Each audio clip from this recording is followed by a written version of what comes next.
Merci Monsieur le Président, Monsieur le rapporteur pour avis. Déjà pour remercier notre collègue Larsonneur pour son brillant exposé et son investissement au profit de l'armement terrestre, qui est parfaitement cohérent avec son travail par ailleurs sur le programme 146 concernant l'équipement des forces.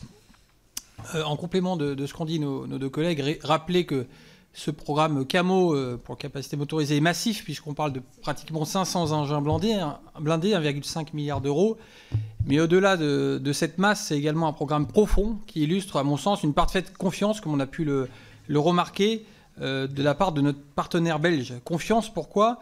Parce que cette commande de matériel est faite avant même la livraison dans nos forces. Elle est faite sur plan, d'une certaine manière.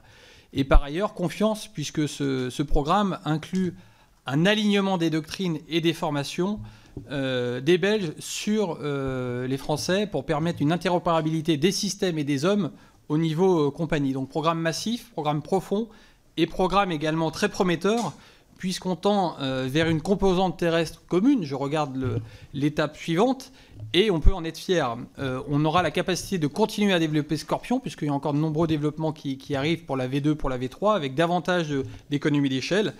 Et comme l'a très bien dit notre collègue, il ouvre des perspectives de nouvelles ventes à la fois à la Belgique, mais également à l'échelle de l'Europe de la défense.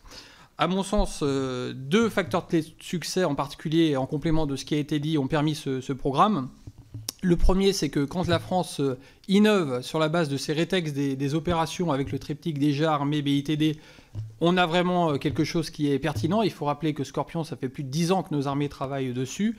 Et ce qui m'a marqué également dans notre déplacement en Belgique, c'est à quel point la confiance des Belges était également issue sur le fait qu'on a travaillé ensemble et le fait qu'ils ont intégré nos écoles, et notamment l'école de guerre. Et c'est ce lien entre les hommes, c'est là-dessus que se base également la confiance, au-delà du lien avec les industriels.